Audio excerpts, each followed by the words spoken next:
ఇంట్లో 5గురు పిల్లలుంటే సందడి సందడిగా ఉంటుంది. ఈ 5గురు పిల్లల్లో ఎవరు ఎక్కువ అల్లరి చేసేవాళ్ళు? అంత అల్లరి లేదండి. కొంచెం ఈయనే అల్లరి. అమ్మ ఇక్కడ ఒకటమ్మా, అల్లరికి, హుషారుకి, చలాకితనానికి, చిలిపితనానికి ఆ తేడా తెలుసుకుని చెప్పమ్మా. అల్లరి అంటే ఇప్పుడు నా ఇమేజ్ ఏమైపోద్ది, అల్లరి అంటే అల్లరుడు అని, నేనేమో చాలా రావుడు మంచి బాలుడు అనేలాగా నా ఇమేజ్ ఇది. నేను అలాగే చెప్తుండేవాడిని. నా ఉద్దేశం అదే.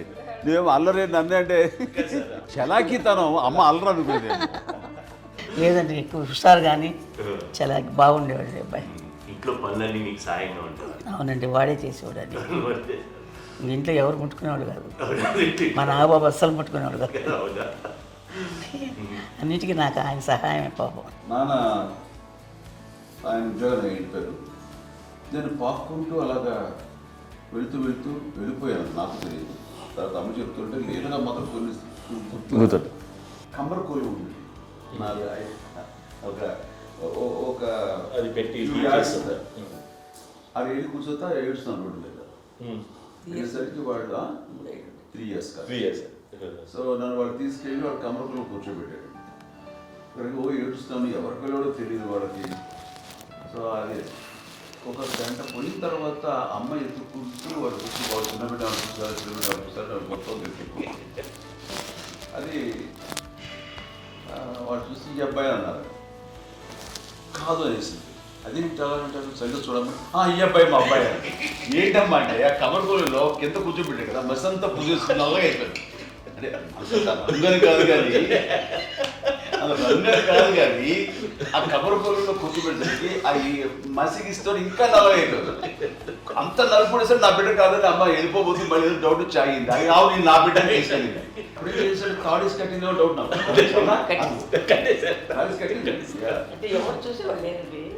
అమ్మేమో అల్లరి అనుకునేదండి, నాకేమో చిన్ననాటి మహాభాగవతంలో కృష్ణుడి క్యారెక్టర్ అనుకుంటాను. ఆయన మహానుభావులు అయ్యే వాళ్ళందరికీ ఆ లక్షణం ఉంటుందేమో చిన్నప్పుడు. కొన్నిదల కుటుంబ సభ్యులు మంచి రుచులను ఆస్వాదిస్తారని, మంచి భోజనాలని ఆనందిస్తారని అందరికీ తెలుసు. చిన్నప్పుడు వీరి ఆహారపు అలవాట్లు ఎలా ఉండేవి? ఇదేవి ఎగిరేవి ఇవి ఎవ్రీ డే 2 పూట్ల ఉండాలంట. మరి నాగబాబు పాపం ఏముంది, తిన్నట్టు ఇష్టం. మరి అన్ని రకాలుగా నాన్న కోసం చేసి పెడుతుంటే మరి తను అది ఇష్టపడక ఆ తర్వాత లేకపోతే కోపడగా ఎలా ఉంటాడు చెప్పండి. 5గురు పిల్లలు అయినా అమ్మా నాన్నలు కొంతమంది పైనే ఎక్కువ దృష్టి పెడతారు. ఈ 5గురిలో మీరు ఎవరి మీద ఎక్కువ ఫోకస్ పెట్టేవాళ్ళు? కళ్యాణ్ బాబు అండి. వాడంటే బాగా, అంటే వాడు ఏది తినేవాడు కాదు అసలు. ఆడికి ఏది తింటాడని ఇప్పుడు వాడికి నచ్చకపోతే, ఇప్పుడు నేనైతే నచ్చకపోతే చాలా గోల్ చేసేవాడిని. అన్నయ్యకేమో చాలా, అన్నయ్య ఏది పెట్టినా తినేవాడు, అసలు అడ్జస్ట్మెంట్ ఏంటంటే. నాకేమో నచ్చకపోతే చాలా గొడవ పెట్టేవాడిని. తిండి ఇది ఒక అన్నం, ఇదొక కూరలు అని వెళ్ళిపోయేవాడిని. అమ్మకు అమ్మతో తిట్టి నాకు వెజిటేరియన్ ఎలర్జీ ఉండేది, అంటే చిరాకు అనమాట. కళ్యాణ్ బాబు ఏంటంటే తనకి ఇష్టమైన ఫుడ్ ఉంటే తింటాడు సైలెంట్గా, బాగలేకపోతే సైలెంట్గా వెళ్ళిపోతాడు. అమ్మకి ఇదేమేంటారంటే వదిలేమో తన తింటాడు, అటు నిశ్శబ్దంగా నిరసన ప్రకటించేవాడు. దాంతో వాడి గురించి చాలా ప్రొటెక్టివ్గా చూసుకునేది అమ్మ. పైగా చిన్నప్పటి నుంచి కొంచెం వాడు వీక్గా ఉండేవాడు, అంత బలమైన ఇది కాదు. దాని తర్వాత కొంచెం అందుకని అమ్మ వాడిని స్పెషల్గా చూసుకునేది. వాడు స్పెషల్ కిడ్ అయ్యాడు ఇంట్లో. మీ అమ్మగారు మీ అక్క చెల్లెళ్ళకి ఇచ్చిన సలహా ఏంటి? అంటే ఇండిపెండెంట్గా ఉన్నాం కదా అమ్మ, ఎవరిని డిపెండ్ అవ్వద్దు, మీ పిల్లల్ని నువ్వే జాగ్రత్తగా పెంచుకో, ఎవరినైనా చేయకు, డిపెండెంట్గా పెట్టద్దు అని ఆవిడ మాకు బాగా ఎప్పుడు ఎక్కువ చెప్తుండేది. నాకు కొంచెం టఫ్ టైమ్స్లో కూడా ఆమె నీ పాటి నువ్వే ఉండాలి, ఎవరి దగ్గర ఉండదు, ఎవరింట్లో ఉండదు, మా దగ్గర కూడా ఉండదు, నీ ఇద్దరు కిలోమీటర్ నువ్వే ఉండాలి. అది కష్టం కదండి అట్లా చెప్పడం? చెప్పాను, చాలా తక్కువ చెప్పాను. బట్ నాకు అదే ఇచ్చే ధైర్యం. ఇండిపెండెంట్గా అట్లా ఒకరి దగ్గర ఉంటే నీ గౌరవం తగ్గిపోతుంది, ఎక్కడ ఉండదు. అది చాలా నాకు చాలా ఇన్స్పైరింగ్ ఉండేది అమ్మ మాటలు. అది ఇప్పుడు కూడా అది చాలా హ్యాపీగా అనిపిస్తుంది అని చెప్పింది. అంతే కదా, ఇప్పుడు మనకి ఏదైనా రోగాలు వస్తే వేసేస్తాను, దాన్ని బాధలు మనమే. బట్ తగ్గించే వాళ్ళు, కన్సర్న్ చూపించే డాక్టర్స్ ఒట్టుకోలు కింద కింద ఉండొచ్చు, కానీ పోరాడాల్సింది మనమే. నాకు సార్ కొంచెం ఏదో ఒక డిప్రెస్డ్ ఇదేదో వస్తాయి ఫేస్ ఒకటి, నేనేదో ఇంకా మా అందరి నుంచి నేను సపరేట్ అయిపోయినట్టు ఒక సిచ్యువేషన్ వచ్చినప్పుడు అమ్మ నన్ను పట్టుకుని I'm there for you. Yes, ఎవరు నువ్వు అన్నా ఎస్ అన్న ఫ్రెండ్స్ కానీ ఎవరైనా సరే ఎప్పుడు కూడా అలోన్గా మటుకు అనుకోకు, నేను అన్నాను. ఆవిడ నన్ను పట్టుకొని ఇచ్చిన అఫెక్షన్ లేదా ఫీలింగ్ అసలు బలం అన్నమాట. ఇంకా ఏంటంటే ఏమన్నా చేయగలను నేను, పర్లేదు ఇంట్లో నాకేం ఏదైనా సాధించగలను అని ఒక భరోసా తల్లి దగ్గర నుంచి రావడం అనేది నాకు ఎవరు అవసరం లేదనిపించింది. అంత స్ట్రాంగ్గా ఆవిడ support, very strong, very practical. అంత స్ట్రాంగ్ చేసింది నాన్న అని చెప్పండి. మా పిల్లల విషయంలో మేము కూడా మేబీ అంత స్ట్రాంగ్ కాదేమో, సెన్సిటివ్గా ఉంటాం, కానీ అమ్మ మటుకు చాలా స్ట్రాంగ్గా ఉండి మమ్మల్ని కఠినంగా ఇలాగే ఉండాల్సింది, ఇలా ఉండండి అప్పుడే మీరు నేర్చుకుంటారు. ఇక్కడ అమ్మ పాజిటివ్నెస్ గురించి ఇంకో మాట చెప్పాలి. అంటే తన బిడ్డలకే కాదు, ఈ రోజున మా రెండో పాప శ్రీజ కూడా తనకి లైఫ్ చిన్న చిన్న డిస్టర్బెన్స్ వచ్చింది. ఆ టైంలో కూడా తను ఏముందంటే అప్పుడు నాన్నమ్మ దగ్గరికి వెళ్ళాను, తను ఇచ్చిన భరోసా, తను ఇచ్చిన మాట వెళ్ళలేని ధైర్యం వచ్చింది నాతో. నాన్నమ్మ దగ్గర ఎప్పుడు కూర్చొస్తాడు అప్పుడే పాజిటివ్ ఫీలింగ్ వస్తుందని నాతో షేర్ చేసుకుంటాను. తను మాతో చెప్తుంటే అనిపిస్తుంది కరెక్ట్. అమ్మ ఏం పర్లేదమ్మా, లైఫ్ అంటే ఒకరితోనే అయిపోదు, ఆ ఒక్కడి వల్ల వాళ్ళ ఇన్ఫ్లుయెన్స్ తోటో వాళ్ళు మన మీద నియంత్రించడం కానీ మన బాధల్ని వాళ్ళు చేయడం అవుతాం. జస్ట్ నువ్వు నీ గురించి నీ మనసులో ఏదనిపిస్తే నీ గుడ్ ఫీలింగ్ ఏది వస్తుందో ఆ ఫీలింగ్ ప్రకారం వెళ్ళిపోదు. అంటే ఆ జనరేషన్ పీపుల్ ఎక్స్పెక్ట్ చేయం అలాగే అలా కాదు. ధైర్యం ఉండి అందరికీ ధైర్యం బాగా నూరుకొస్తారు. ఫాదర్ కూడా, మా నాన్నగారు కూడా అస్సలు ఎప్పుడు అనేవాళ్ళు, ఎప్పుడు మీరు పెట్టే చెయ్యి మీరు ఎప్పుడు పైన తప్ప తీసుకుని ఎలా ఉండకండి, చేతులు పెట్టుకొని అనే అట్లాంటివి చెప్తుండేవాళ్ళు. అందుకని మాకు ఇండివిజువాలిటీ మాకు బాగా ఎప్పుడు కూడా ఒకళ్ళని అడగడం అని, ఈవెన్ బ్రదర్స్ని అడగాలన్నా కూడా మాకు అది పడిపోయింది మైండ్లో, కొంచెం కష్టంగా ఉంటుంది. సో నాకు అంటే ఆవిడ మా అమ్మ ఏదన్నా కొంచెం డిప్రెస్ అయినా నేను చాలా ఎక్కువ అమ్మకి షేర్ చేసుకుంటే, అన్నయ్య కూడా లేడు. అన్నయ్య ఉన్నప్పుడు ఓకే, లేనప్పుడు నేనే ఎక్కువ షేర్ చేసుకున్నాను. బట్ ద బెస్ట్ థింగ్ మా అమ్మ దగ్గర నుంచి హగ్ అండి. ఈరోజు కూడా మా అమ్మని హగ్ చేసుకోకపోతే అంటే అది నాకు మా అందరిలోనూ, అంటే ఆవిడ పెద్ద చదువుకున్న వ్యక్తి కాదు, పెద్దగా బయటికి వెళ్ళి ఎక్స్పోజర్ కాదు, కానీ ఇవాళ అన్నయ్య కానీ విజయ, మాధవి, నేను, కళ్యాణ్ బాబు ఈ రోజుకి టుగెదర్గానే ఉంటాం. మేబీ మాకు కొన్ని విషయాల్లో నాకు మా మాధవ్కి డిఫరెన్స్ ఆఫ్ ఒపీనియన్స్ ఉండొచ్చు, మా చెల్లికి, మా అన్నయ్యకి అట్లా ఉండొచ్చు, ఉంటుందండి ఫ్యామిలీ అన్న తర్వాత. కానీ ద ఇన్విజిబుల్ బాండేజ్ మా అమ్మ ఇచ్చింది, ఆ లవ్ అండ్ ఎఫెక్షన్, హగ్, అవన్నీ ఆవిడ నాన్ వెర్బల్ అడ్వైజ్ ఏంటంటే అందరూ అలా కలిసి ఉండాలనేది ఆవిడ నుంచి మేము నేర్చుకోవాలి. అది ఇట్స్ ఇస్ నాట్ వర్డ్లీ, అది నోటి మాట కాదు, అది వెర్బల్గా కాదు, నాన్ వెర్బల్గా చెప్పినటువంటి ఇది. సో అందుకని అది మాకు గొప్ప, మేమందరం ఇప్పుడు అలా ఉండడానికి కారణం, అంత కలిసి ఉండడానికి కారణం, మెయిన్ కారణం మా అమ్మ అండి. అది సో అందరూ ఉండాలనేది మా అమ్మ అడ్వైస్. ఇప్పుడు కూడా నేను ఎప్పుడైనా ఏదైనా ఫీల్ అయినా, అన్నయ్య ఫీల్ అయినా, లేదు నాన్న అట్లా వదుకు, ఇట్లా ఉండండి, ఇట్లా ఉండి, ఇప్పటికీ చెప్తుంది. మేము ఎవరైనా ఎప్పుడైనా మా చెల్లితో గొడవపడ్డా అనుకోండి, నేను అట్లా అనకరా అని, ఎట్లాగా అన్న ఏమో లేదులేమ్మా, ఏదో అన్నాను కానీ ఫీల్ అవ్వకమ్మా, మేమందరం కలిసి ఆవిడని అసలు టెన్షన్ పెట్టవండి మేము. సో అలా అది ఆవిడ నేర్పించింది.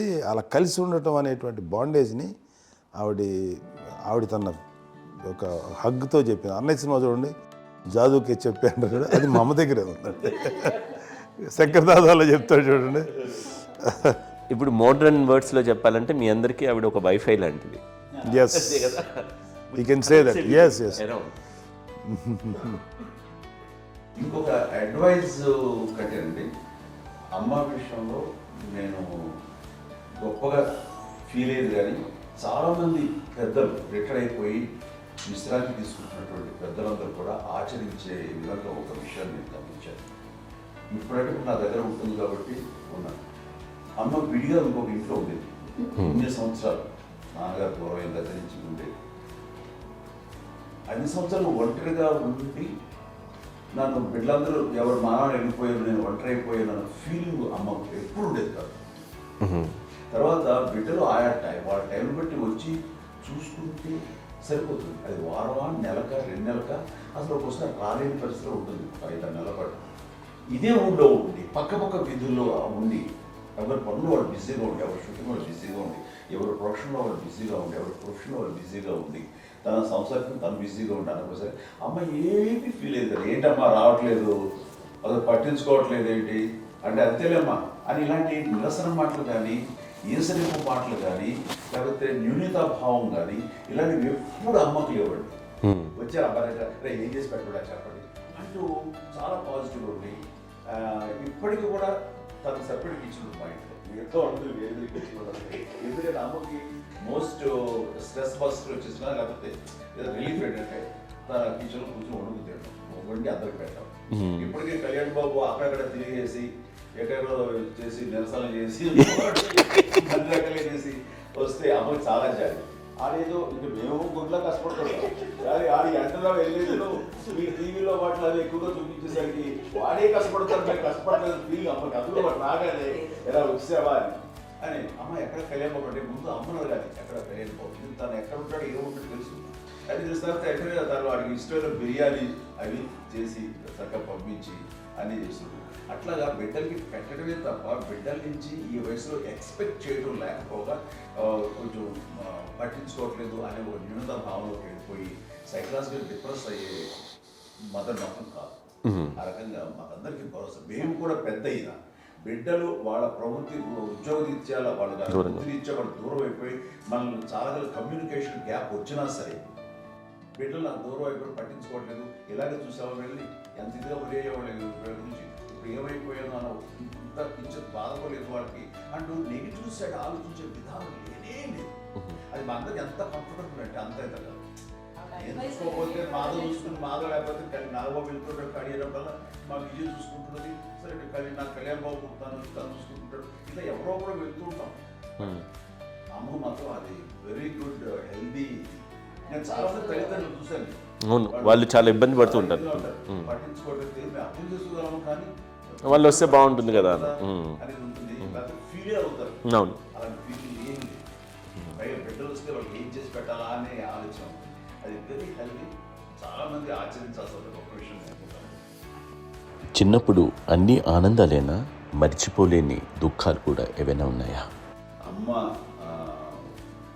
చెప్పాలంటే ఓపికకి, గృహిణిగా తన బాధ్యతలు నిర్వర్తించడానికి అండ్ అన్ని రకాలుగా టేకింగ్ కేర్. దీనికి ఒక మంచి ఉదాహరణ నేను చెప్పగలను.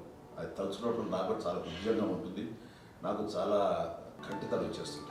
అమ్మకి మేము 5 బిడ్డలు అండ్ పురిట్లోనూ 1 year పెరుగో 2.5 years పెరుగో 3 బిడ్డలు చనిపోయారు. నాకు గుర్తెరిగి పొన్నూరులో నేను 6th class చదువుతున్నాను, 6వ తరగతి. అప్పుడు రమణ అనే ఒక అమ్మాయికి 2 years. రమణ అంటే మా ముగ్గురికి కంటే పెద్దది, మా కంటే పెద్దది, కళ్యాణ్ బాబు కంటే పెద్దది, మాకంటే మధ్యలో పిల్ల. తనకి అప్పట్లో మా నాన్నగారు ఉద్యోగరీత్యా క్యాంపుకి వెళ్ళిపోతుండేవారు. ఏమి ఉంటుంది నాన్న చెప్పాలంటే ఫుడ్లో కష్టపడేవారు, ఇంకా నాన్న చెప్పినట్టు కదా, నాగో చెప్పినట్టు. కానీ ఇంటి బాధ్యత, ఇంటి పనులు, రోగాలు వచ్చిన రుచులు వచ్చిన హాస్పిటల్కి తీసుకెళ్ళాలట ఏదైనా సరే అమ్మే పడేది. ఆ శ్రమ తీసుకున్న టైంలో అమ్మకి అసిస్టెంట్కి నేను సహాయపడుతుండేవాడు. అమ్మ చూడరు, నాకు ఫ్రెండ్స్ ఆడుకోవడం అలా నిజంగా ఎప్పుడు నాకు గుర్తేది నాకు తెలియదు. ఫ్రెండ్స్తో తిరగడం అది సేపు అమ్మ పట్ల ఉండేవాడు. అలాంటి నేను ఆ పిల్లకి బ్రెయిన్ ఫ్యూర్ వచ్చింది. ప్రభుత్వ ఆసుపత్రి పొన్నూరులో ఆ పిల్లని చేర్పించినప్పుడు 2-3 days అయిన తర్వాత ఒక బ్యాడ్ న్యూస్ వినాల్సి వచ్చింది. తెల్లరికి కాన్షియస్ పోయింది. ఏం చేయాలో తెలియదు. అమ్మ వయసు చిన్నది. ఇద్దరు తీసుకుని ఆ బిడ్డల్ని ఒళ్ళో పెట్టుకుని శవాన్ని, డెడ్ బాడీని రిక్షాలో ఇంటికి వెళ్ళాలి. ఇప్పటికీ నాకు గుర్తు ఆ విజువల్స్. అండ్ నాన్నకి తెలియదు ఏ విషయం, నాన్న ఎప్పుడు వస్తారో తెలియదు, ఎలా కమ్యూనికేట్ చేయాలో తెలియదు. అది తీసుకుని వెళ్ళిన తర్వాత ఇంట్లో పడుకోబెడుతుంటే ఏం చేయలేదు. చుట్టుపక్కల ముస్లిం సోదరులు ఉండేవాళ్ళు, ఫ్యామిలీస్ అక్కడ. అంటే మసీదు, పొన్నూరు మసీదు పక్కనే మా ఇంట్లో ఆనుకుంది. ఆ ఇంట్లో అందరూ వచ్చి చూసేవాళ్ళు, వాళ్ళే హెల్ప్ చేసేవాళ్ళు. ఏం చేయాలో తెలియదు నెక్స్ట్ రిచువల్స్ ఎలా చేయాలో, గర్భకాండం ఎలా చేయాలో తెలియదు. అందరూ చిన్నపిల్లలే. తను చిన్నది, మిగతాలందరూ పసివాళ్ళే. సో ఇలాంటి పరిస్థితుల్లో కమ్యూనిటీ వచ్చిన చుట్టుపక్కల వాళ్ళు వీళ్ళు వచ్చి చేయాల్సిన కార్యక్రమాలు చేశారు. ఆ సమయంలో నాకు ఎక్కడో కమ్యూనికేట్ చేసి డిపార్ట్మెంట్ ద్వారా జ్ఞానం వచ్చేసరికి అన్నీ అయిపోయింది. ఇప్పటికీ నాకు మేము ఇలా ఎన్ని పురుషులు ఎన్నుకుంటున్నామంటే ఎలాంటి ఇది లేకుండా జాగ్రత్త అనే ఒక హెచ్చరికలాగా చేస్తూ అండ్ పంపించాలని సపోర్ట్ చేసి అండ్ ఇప్పుడైతే నా మీద ఎంత నమ్మకం నేను ఏ నిర్ణయం తీసుకున్నా మరో మాట. అండ్ తనకి హాస్పిటల్ పెద్ద ఫోబియా. నేను ఎక్కడికైనా ఒకసారి హాస్పిటల్ రాను. ఈ మధ్యకాలంలో సరే అమ్మకి మోకాల ఆపరేషన్ జరిగింది. అమ్మను కొంత బాధపడుతున్నావు, అసలు ఈ రోజున వచ్చిన మెడికల్ అడ్వాన్స్మెంట్లో నీకు అసలు ఏ బాధ తెలియకుండా మోకాల ఆపరేషన్ రీప్లేస్ చేస్తారు అని వీళ్ళందరూ చెప్పాలి భయపడతాను. ఎందుకంటే ఫస్ట్ ఎలా నాకు సపరేట్ అవుతాను, ఎలా చెప్పాలి తెలియదు. ఒక్క వీళ్ళంతా కలిపి నీ మాట వింటావు, వాళ్ళ మాట మీద నువ్వు చెప్తే వింటుంది. సరే నేను చెప్పాను అంతే. ఏదో నాకు బాగుండు ముందుంటే ఎలా ఉన్నారా, సరే ఇష్టం రా. లేదులే మా ఊరికి పర్లేదు అన్న. మళ్ళీ ఇంటికి వచ్చాక మళ్ళీ ఇంకొక తెప్పించి ఇంకో మిషన్ తెప్పించి మళ్ళీ టెస్ట్ చేయించి అందరూ బాగుంది ఏమీ లేదు అన్న తర్వాత అప్పుడు పుస్తకంతో పడ్డాడు. ఏదో ఉంది మమ్మల్ని టెస్ట్ చేయించాలని చెప్పి శ్రద్ధ ఎక్కువ. మీ పిల్లలకి సంగీతం, డాన్స్ నేర్పించారని విన్నాం, అది నిజమేనా? తనకేమో డాన్స్ నేర్పించడం కాదు, అది నేర్చుకోలేదు, నాకు వచ్చేసి. ఇప్పుడు డాన్స్ స్టార్ ఎదిగారంటే అది మా పెద్ద చెల్లి విజయం కారణం.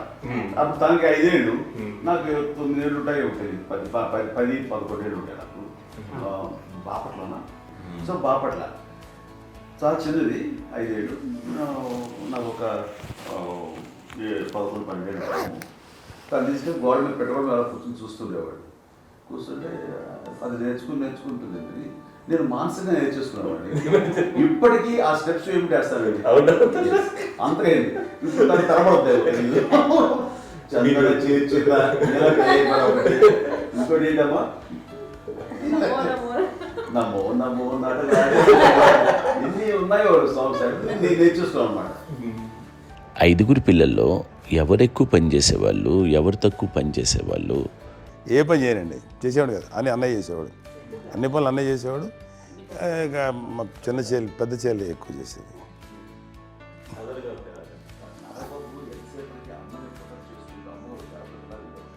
అదే అబద్ధం అండి, అది అన్నయ్య నన్ను గౌరవంగా మాట్లాడుతున్నాడు కానీ అన్నయ్య అవుట్ ఆఫ్ ప్రొటెక్షన్ మాట్లాడుతున్నాడు కానీ, అవుట్ ఆఫ్ మాట్లాడుతున్నాడు కానీ అసలు ఎప్పుడు ఏ పని చేయలే. లేదు ప్రామిస్ అండి, ఏ పని చేసేవాడు కాదు. మా ఇద్దరికి మధ్యలో పాపం అన్నయ్య చాలా పని చేసేవాడు.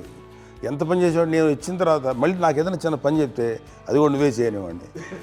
ఆ కోపం వచ్చి ఒకడు కొట్టేవాడు. కొడితే కోపం వచ్చేది తప్ప నేను వెళ్ళేవాడిని కాదు. అమ్మకి ఎప్పుడు ఏంటంటే ఒక ఇదే పని చేయడని, అంతే. నిజంగా ఏ పని చేసేవాడిని కాదు. అవునా? లేదు మహాప్రేమ.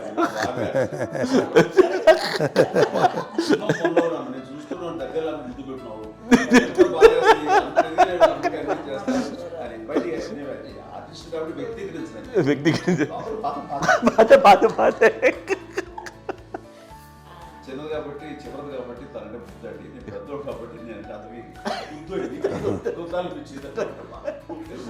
ఎక్కువ కష్టపడింది కానీ మా నాన్నగారి చేతిలో ఎక్కువ, అంటే నాన్న బాగా కోపం ఎక్కువ అనుమానించింది కానీ అన్నయ్య పాపం బాగా దొరికేసేవాడు పాపం. ఒకసారి అంటే మరి మాకే అనిపి ఏంటి ఇంత దారుణంగా ఉంది నాన్న మీద కోపం వచ్చేది నాకు. నాన్న మీద కోపం వచ్చేది, వాళ్ళని చూసి బాధ అనిపించేది. అమ్మాయి ఏమనేది కాదు. సరే అయినా సరే ఎప్పుడు కూడా పోనీ అన్ని చేసినా మళ్ళీ తను హైపర్ యాక్టివ్ అన్నయ్య. ఫుల్ ఇప్పటికీ ఉన్నాడు. ఇప్పుడు ఈ రోజు కూడా అదే అన్నయ్య, సేమ్ హైపర్ యాక్టివ్. యూజువల్గా పెద్ద కొడుకు కొంచెం అంటే సూపర్గా ఒక నిదానంగా ఉంటాడు అంటారు. బట్ అన్నయ్య దాని జస్ట్ ఆపోజిట్. యూజువల్గా ఆఖరి పిల్లలు హైపర్ యాక్టివ్ ఉంటారు, అన్నయ్య పుట్టడమే భయంకరమైన హైపర్ యాక్టివ్.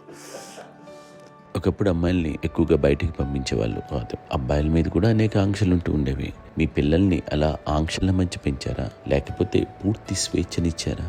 అంటే మాకు మా నాన్నగారు కానీ మా అమ్మగారు కానండి మాకన్నా చాలా బ్రాడ్ మైండ్ ఉన్న వ్యక్తులండి. ఎందుకంటే పిల్లలు ఎక్కడన్నా బయటకు వెళ్తే ఇప్పుడు మేమైతే భయపడిపోతాం. మా విజయ్ కానీ మా చిన్న చెల్లి అన్నయ్య నేను అందరం కూడా ఇవాళ ఉన్న పరిస్థితిలో వాళ్ళు ఎప్పుడు భయపడేవాళ్ళు కాదండి. ఎక్కడికి వెళ్తాను నీళ్ళని ఇచ్చేవాళ్ళు, లేట్ అయినా అసలు ఏమనేవాళ్ళు కాదు. లేకపోతే ఏదైనా మోటార్ బైక్లు వేసుకున్నాం, లేకపోతే కారులో ఎట్లా పడితే ఎట్లయినా సరే ఏమనేవాళ్ళు కాదు. వాళ్ళు తెలియకుండానే మాకు ఒక ఫ్రీడమ్ ఇచ్చారండి. సో దట్ అదే ఆ ఫ్రీడంలో భాగమే అన్నయ్య కానీ ఇండస్ట్రీకి వెళ్ళాలంటే కూడా ఒక వ్యక్తి ఒక కొడుకు ఒక గొప్ప కెరీర్ని పర్సూ చేసుకుంటూ వెళ్తున్నప్పుడు నాన్నగాని అమ్మగానే ఓపెన్ మైండ్ తోటి అసలు నువ్వు వెళ్ళినా ఎంతకాలం వెళ్తావు నువ్వు ప్రయత్నించని చెప్పి అలా వదిలేశారండి.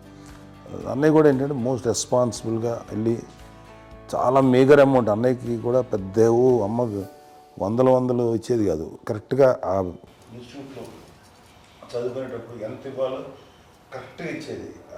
తనకి ఎక్స్ట్రా ఖర్చు పెట్టుకుంటే అంటే అట్లా ఉండేది పద్ధతి. అంతే కదా, అంత జాగ్రత్తగా అన్నయ్య కూడా అంత రెస్పాన్సిబిలిటీగా రెసిప్రోకేట్ అయ్యి చేసి అందువల్ల మా అమ్మ నమ్మకం చూడాలి. మా అమ్మగారి మా నాన్నగారి నమ్మకాన్ని అన్నయ్య ఎప్పుడు అది వాడు ఇంత నమ్మకానికి 10 times ఇచ్చాడు. ఏ వయసెస్ వైపు కానీ ఏ అలవాట్ల వైపు కానీ ఎందులో ఇండల్జ్ అవ్వకుండా నాకు నేనుగా నియంత్రించుకుంటూ సరైన మార్గంలో వెళ్ళేలాగా నాకు వెళ్ళడానికి లోపల ఆ స్ట్రాంగ్ థాట్ అడగగానే వాళ్ళు రెసిస్ట్ చేస్తే ఇచ్చాను ఆపేశారు అని ఏదో చిన్న రిలక్టెంట్ ఫీలింగ్ ఉంటుంది. వాళ్ళ మీద చిన్న కోపం నిరసన ఉండేది. వాళ్ళు అలా లేకపోవడానికి వాళ్ళు వెంటనే అడిగిన వెంటనే జాగ్రత్త అనే నిర్ణయం ఉండేది. కానీ జాగ్రత్త అని హెచ్చరిక చేయడంతో నాకు మరింత బాధ్యత తిరిగి గుర్తు తిరిగి నేను నడుచుకుంటూ వెళ్ళాను. కాబట్టి అది నాకు ప్లస్ అయింది వాళ్ళ దగ్గర. అంటే మదర్ అంటే తల్లి అనే కాదు, మదర్ ఫిగర్ ఎవరిచ్చినా సరే అది నానైనా తల్లితో సమానం అనుకుంటాను. నాకు చెప్పినట్లుగా అట్లాగా అలిసిపోయి వచ్చిన నాకు కాళ్ళు నొక్కుతుంటే నాకు భయం వేసేసేది. ఆ తర్వాత పడుకో గలవాయించేవాడు, అది కూడా కోపం. అంటే ఉదాహరణ అంటే మళ్ళీ అదే నాకు తిడతారు, ఎందుకు కాదు పడుకుని ఎక్కడ నిద్ర వస్తాయండి నాన్న అంటే.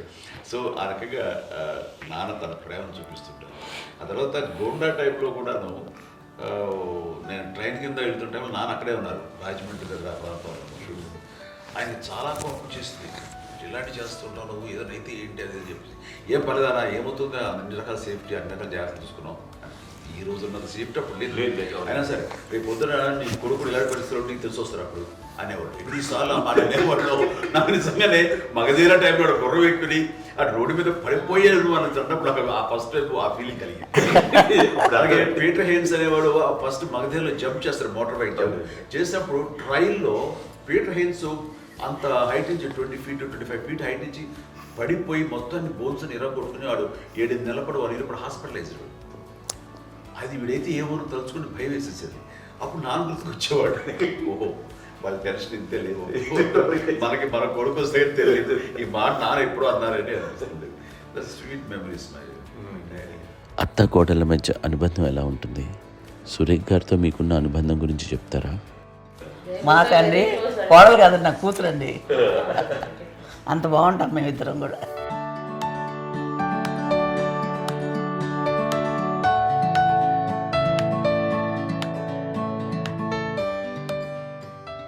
మీది ఒక అందమైన ఉమ్మడి కుటుంబం, అందరూ కలిసి ఉంటారు.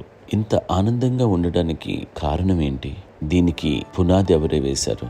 మా నాన్నగారి క్వాలిటీ నేను ఎగ్జాంపుల్ చెప్పగలను. అమ్మ వాళ్ళ ఇంట్లో పెద్దది, వాళ్ళ నాన్నగారు అంటే మా తాతయ్య గారు ప్రొహిబిషన్ డిపార్ట్మెంట్లో సిఏగా ఎస్ఐగా చేశారు. ఏదో మా ఇన్స్పెక్టర్ సిఏ చేసి ఆయన కాలం చెందారు. చాలా ఎర్లీగా 48 years చచ్చిపోయారు. 40 చచ్చిపోయారు.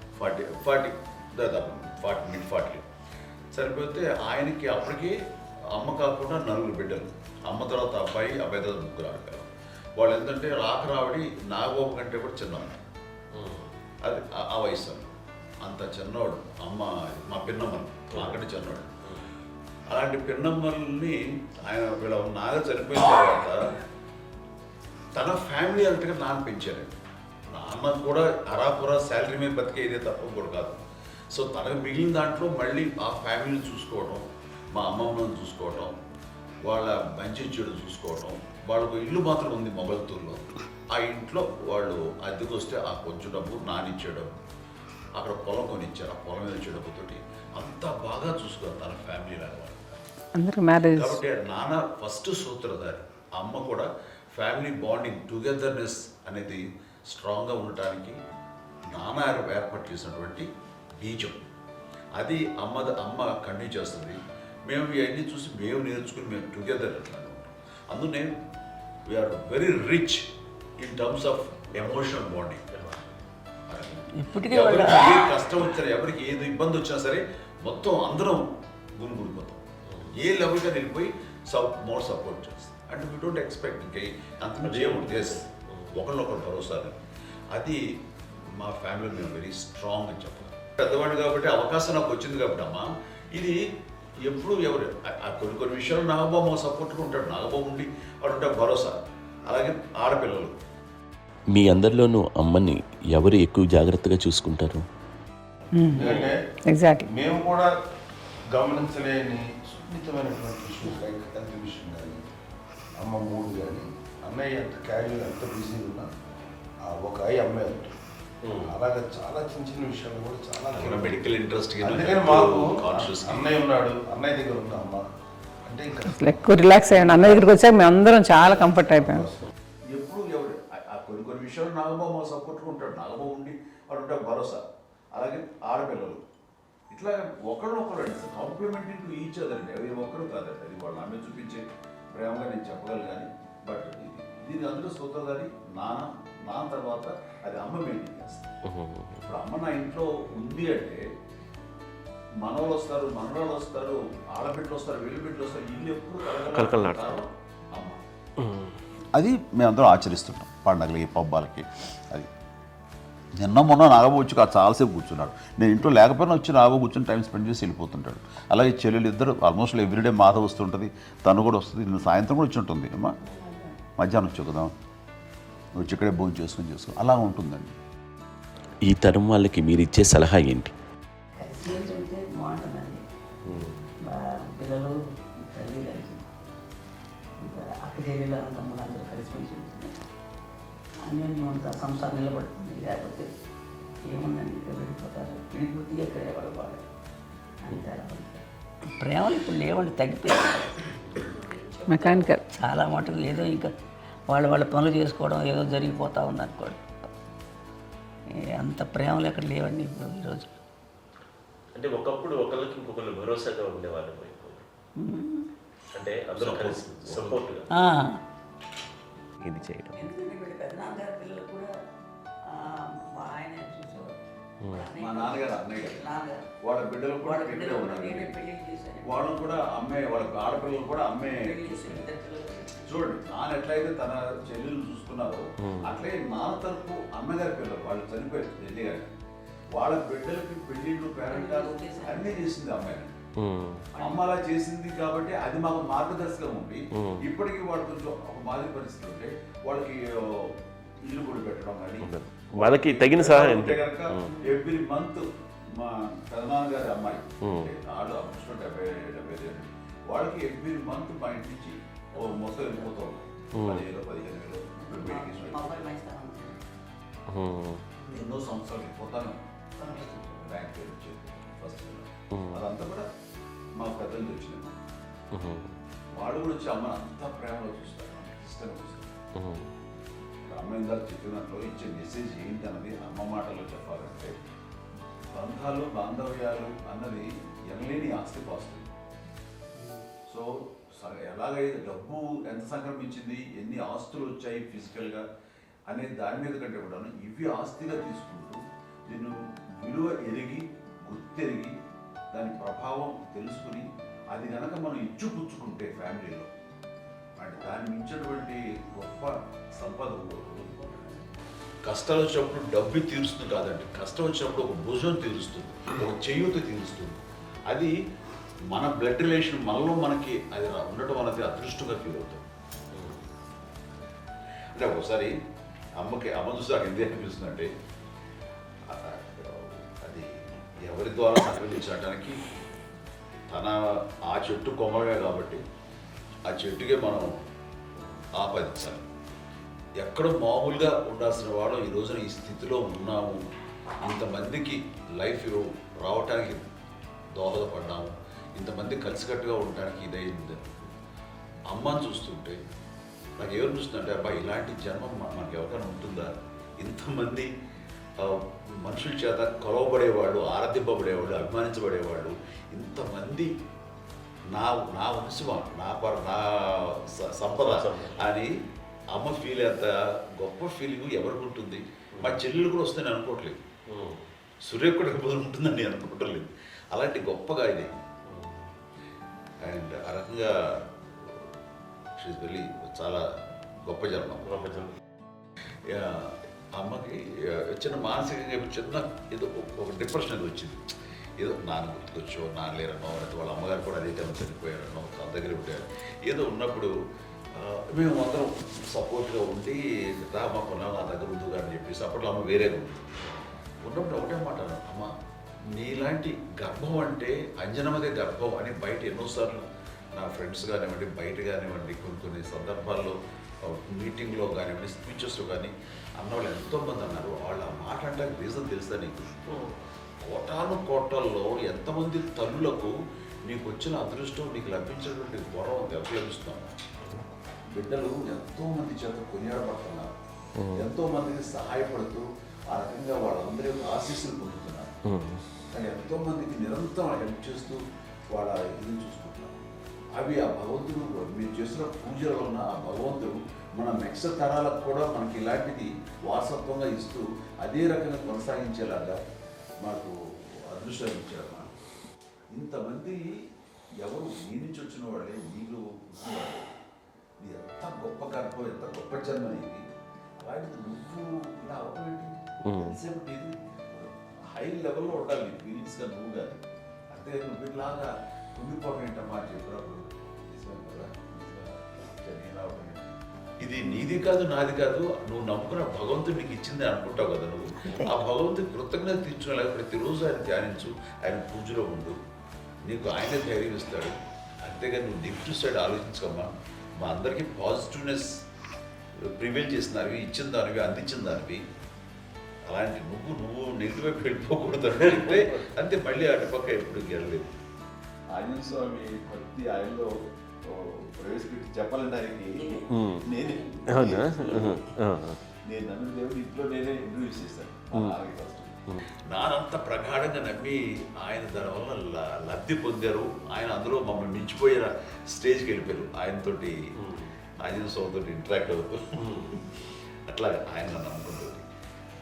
ఆయన నానంటారు అంతా నా గురువు, నా పెద్ద కొడుకు పెద్దోడే.